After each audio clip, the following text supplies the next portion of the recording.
उन्हें मृतकों की जंगल जैसी झंझनाहट सुनाई देती है और दुर्भाग्य से मृतक सीधे उनकी ओर आ रहा है।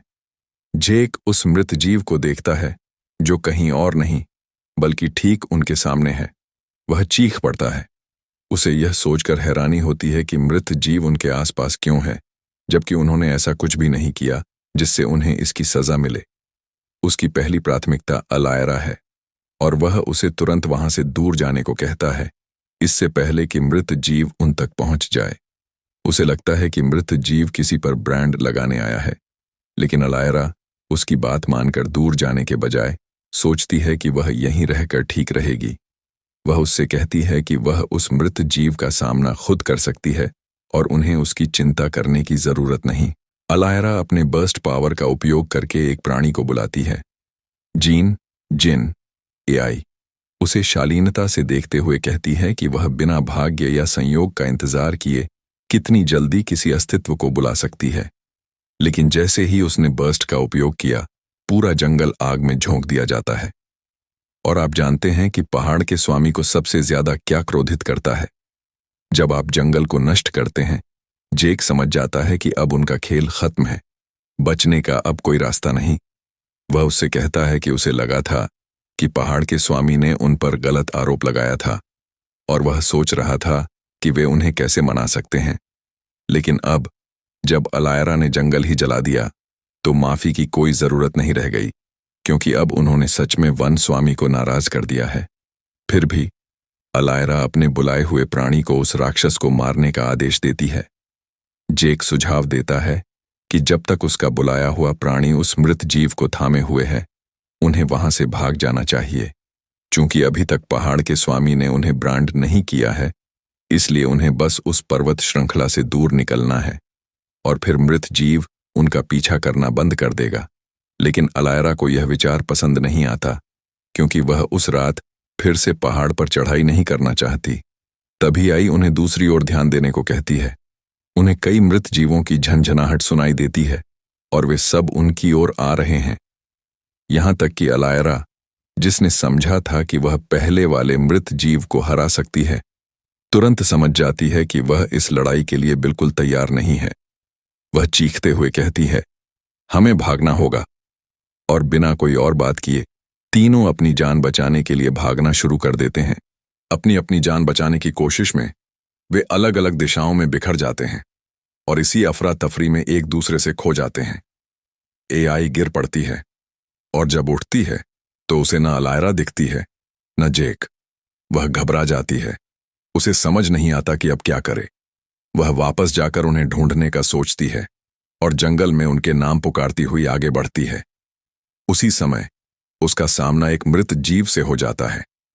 वह तुरंत दौड़ पड़ती है, लेकिन रास्ते में फिर गिर जाती है और तभी वह मृत जीव उसके माथे पर एक निशान मार्क लगा देता है।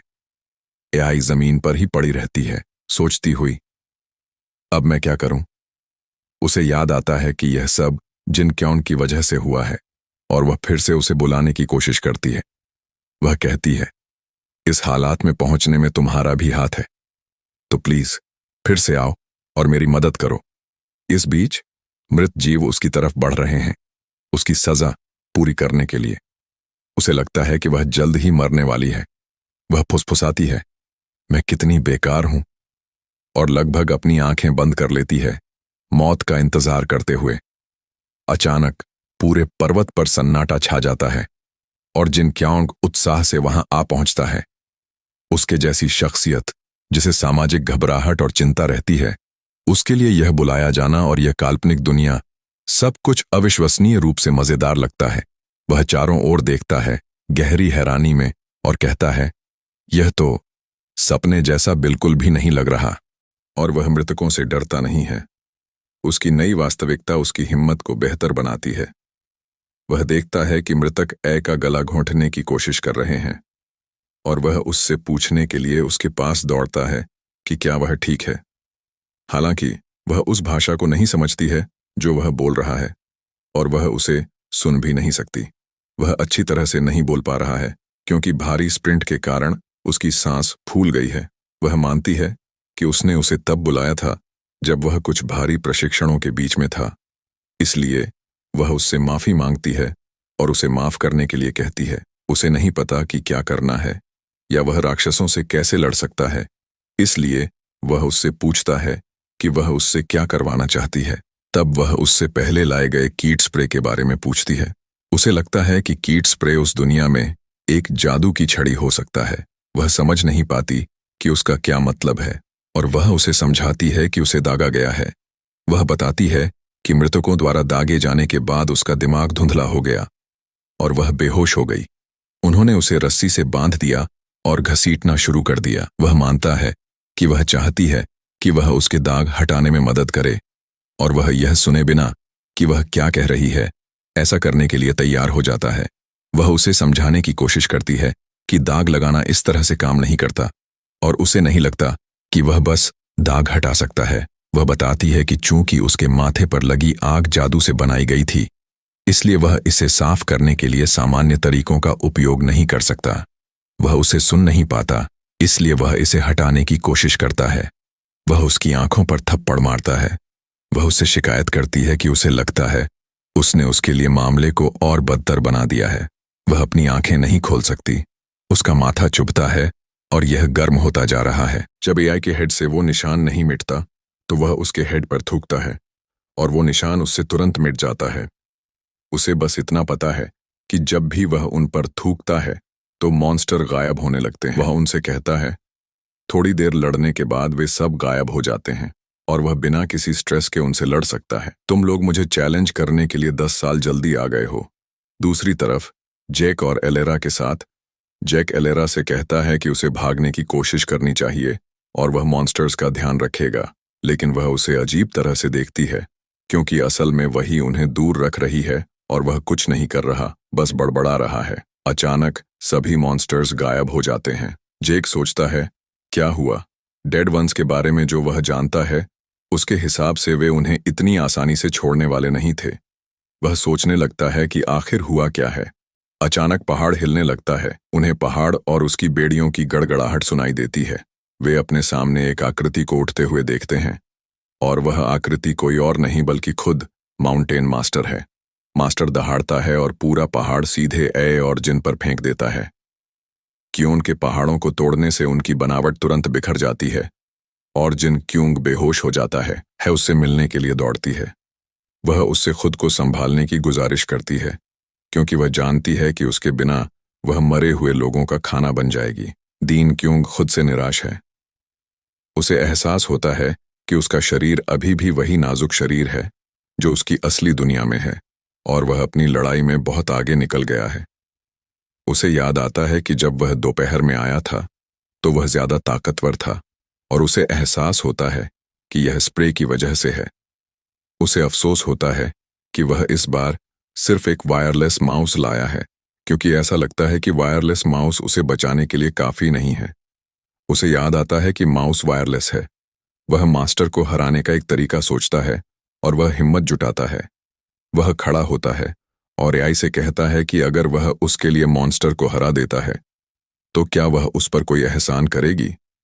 वह महीनों तक उसके लिए कोई भी एहसान करने को तैयार हो जाती है और वह मॉन्स्टर से लड़ने के लिए चला जाता है। वह कहता है कि चूंकि वह मान गई है इसलिए उसे जिंदा वापस आना होगा ताकि वह उससे किया अपना वादा पूरा कर सके।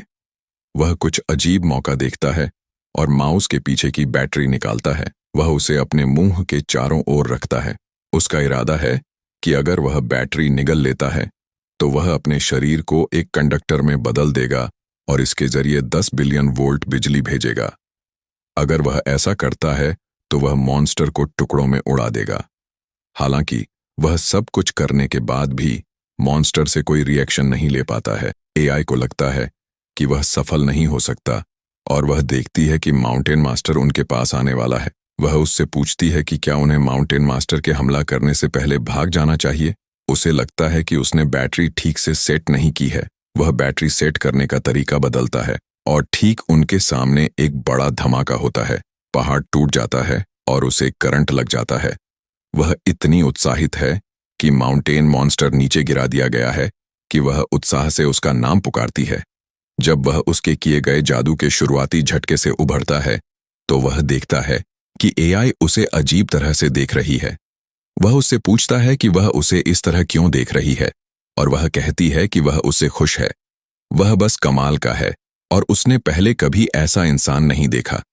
उसने एक ही कोशिश में एक बड़े मॉन्स्टर को नीचे गिरा दिया है, और वह बताती है कि उसे पहले भी बताया गया है कि हीरो और लेजेंड भी हमेशा बड़े लोगों को नीचे नहीं गिरा पाते हैं। झांग क्यूंग को इसमें कोई बड़ी बात नहीं दिखती। उसने जो किया है वह उससे कहता है कि वह उसकी बेवजह की तारीफ के लायक नहीं है, और उसने बस उस सील को हटाया है जिसने कभी बुरे भगवान को उसकी बैटरी में बिजली से बांधा था, और यह कोई बड़ी बात नहीं है। एआई अब भी इसे लेकर बहुत एक्साइटेड है, खासकर इस बात को लेकर कि उसे उम्मीद नहीं थी कि वह फिर से उसके बुलाने पर जवाब देगा, और वह खुश है कि उसने एक बार फिर उसकी बात मान ली। उसे याद है कि उसने वादा किया था कि अगर वह मॉन्स्टर को हरा देगा तो वह उस पर एक एहसान करेगी, और वह उससे पूछती है कि वह उससे क्या एहसान चाहता है। उसे असल में याद नहीं है कि उसने एहसान मांगा था, इसलिए वह उसे याद दिलाती है कि मॉन्स्टर को हराने से पहले उसने उससे कहा था कि उसे बदले में उसके लिए कुछ करना होगा, और वह करने को तैयार है जो वह चाहता है। वह सोचती है कि क्या वह भूल गया है कि वह क्या चाहता है, लेकिन वह उस पर भड़क जाता है। वह उससे कहता है कि वह उसे यह बताने के लिए मजबूर नहीं है कि वह उससे क्या चाहता है, और उसका रवैया सबसे अच्छा रवैया नहीं है। जो इंसान किसी दूसरे इंसान पर एहसान करना चाहता है उसे ऐसा ही रवैया रखना चाहिए। एआई समझ नहीं पा रही है कि वह क्या कह रहा है। वह बातचीत में उसे खो चुकी है और कंफ्यूज है। वह कहता है कि अगली बार जब वह उसे फिर बुलाए, वह यह सुनकर मान जाती है और उससे कहती है कि वह उनकी अगली मुलाकात का इंतजार करेगी। वह अपने कमरे में लौटता है। उसके हाथ में एक क्रिस्टल होता है। वह उस क्रिस्टल को देखते हुए एआई के साथ बिताए अपने आखिरी पल को याद करता है। एआई उसे वह क्रिस्टल देती है और उससे कहती है कि वह इसे अपने पास रखे। जब वह उससे पूछता है यह क्या है, तो वह बताती है कि यह एक ईथर है। वह उसे समझाती है कि क्योंकि वह अभी भी एक समनिंग अप्रेंटिस है, इसलिए वह अपनी समनिंग शक्ति को ठीक से नियंत्रित नहीं कर पाती, और अनीटा के पास यह शक्ति है कि वह एक समनर को उसके बुलाए गए अस्तित्व से जोड़ सकती है। इसलिए अगर वह इसे अपने पास रखेगा तो वह उसे आसानी से बुला पाएगी। नेक्स्ट पार्ट जल्दी आएगा। सब्सक्राइब करो गाइज। अगर ये कैरेक्टर वॉइस सही नहीं है तो मैं बदलाव कर सकता हूँ। Please tell me.